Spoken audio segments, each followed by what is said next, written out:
Então, a pessoa secundária é geralmente uma pessoa mais frágil, costuma-se dizer que é uma mulher jovem.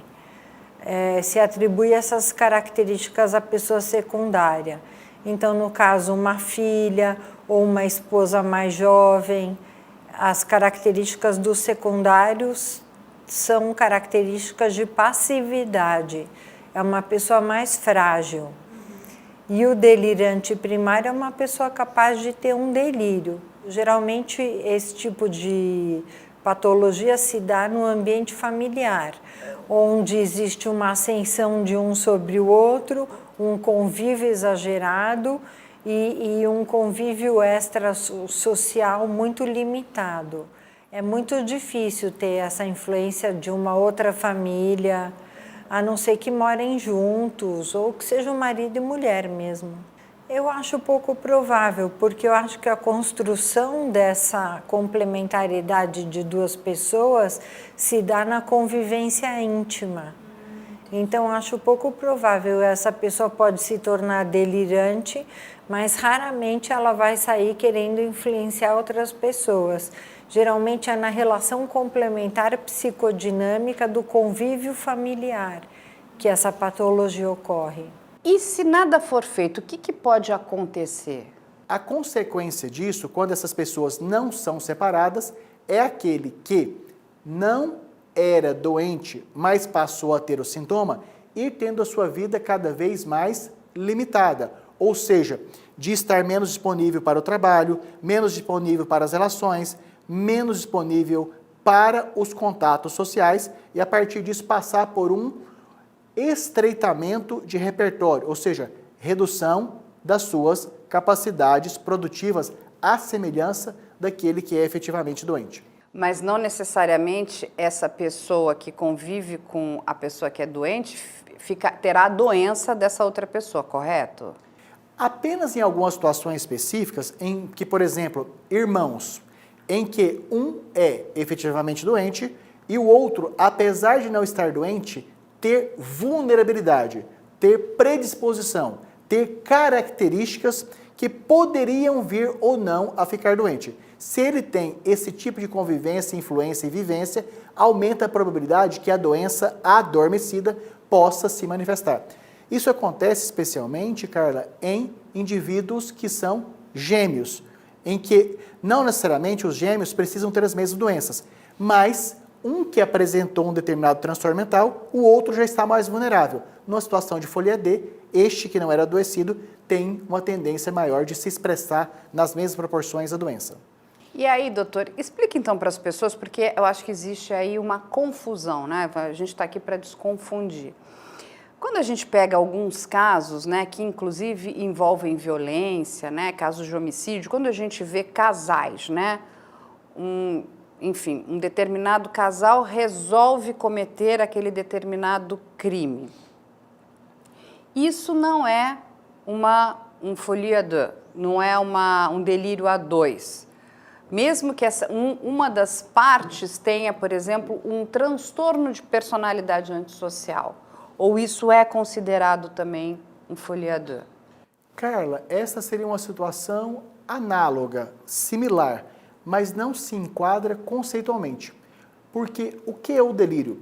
O delírio é uma alteração doentia do pensamento em que a pessoa com este adoecimento passa a ter uma certeza que não corresponde à realidade e que não muda com argumentação lógica. Não muda nem com psicoterapia. A única maneira de tratar, reduzir e reverter um sintoma delirante, como por exemplo, temos o delírio persecutório, do indivíduo que tem a certeza que está sendo perseguido sem que isso realmente esteja acontecendo. Delírio de grandeza, quando a pessoa tem a certeza de ter uma capacidade extraordinariamente exagerada que não corresponde à realidade.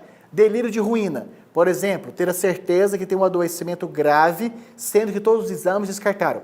Então, o delírio é uma alteração patológica do pensamento que não corresponde à realidade e que só muda com medicação. Portanto, folie à deux, que é essa situação, folie à deux, que o indivíduo está compartilhando o delírio, então, conceitualmente, é sobre estar vivenciando os sintomas de alguém que tem uma doença mental essencialmente psicótica, como, por exemplo, esquizofrenia, transtorno delirante persistente e outras psicoses. Olha, um delírio, a gente nunca sabe exatamente de onde ele vem. Esse delirante primário provavelmente tem uma predisposição genética e fatores circunstanciais podem levar ele a ficar delirante. Tem gente que desencadeia delírio usando droga, álcool, substâncias, medicamentos. Então, um delírio primário pode ser induzido também por uso de fármacos, mas precisa existir uma tendência genética para o paciente delirar. É um pouco do que a gente fala em psiquiatria, não delira quem quer, só delira quem pode.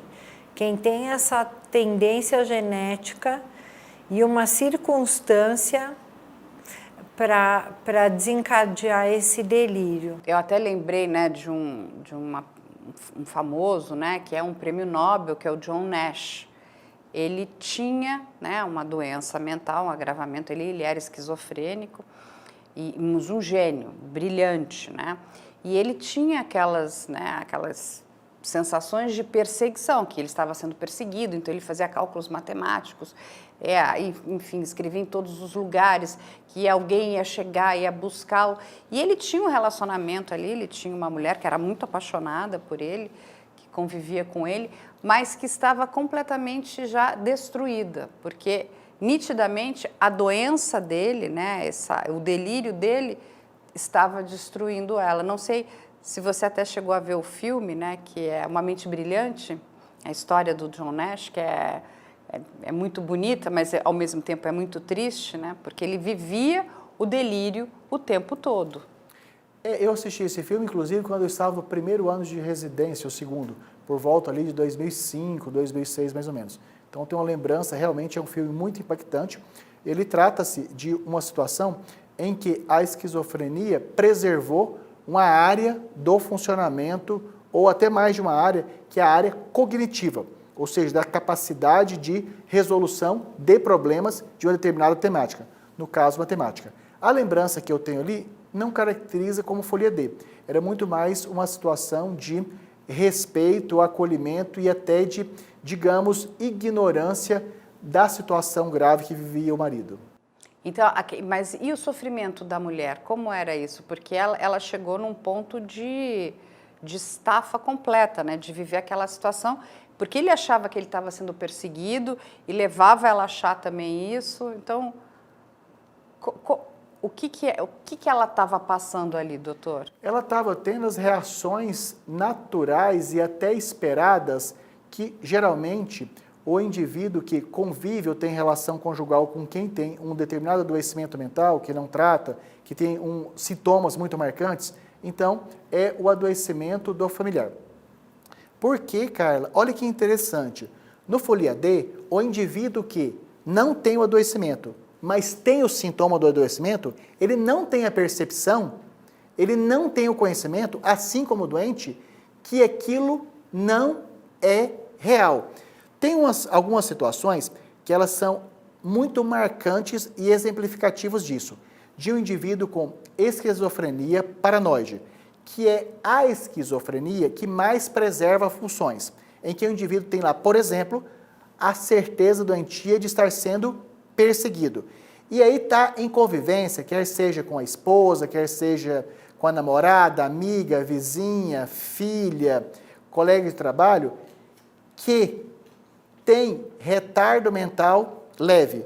As pessoas com retardo mental leve, muitas vezes essa limitação ela é praticamente imperceptível, mas na verdade a pessoa é mais vulnerável a passar a ter certezas que também não correspondem com a realidade.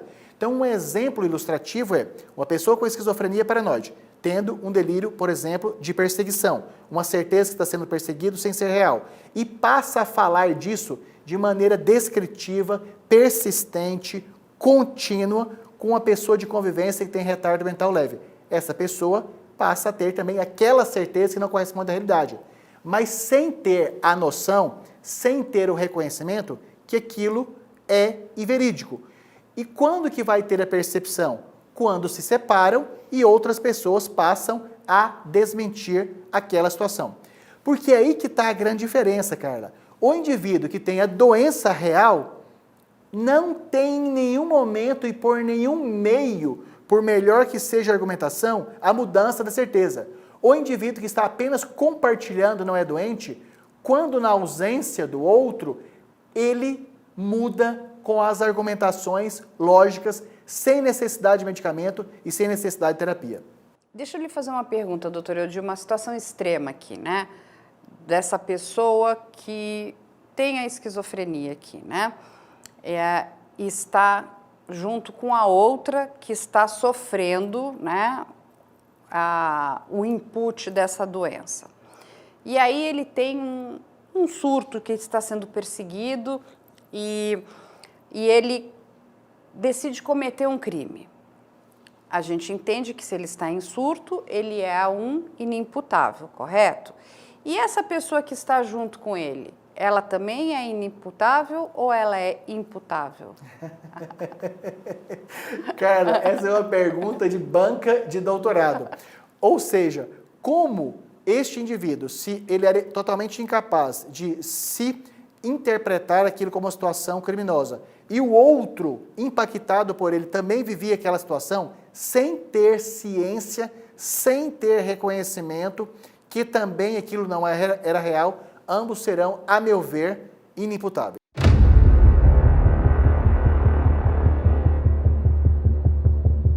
Lembrando que esse vídeo é apenas um corte. Para acessar o conteúdo completo, o link vai estar na descrição, no card ou na tela final.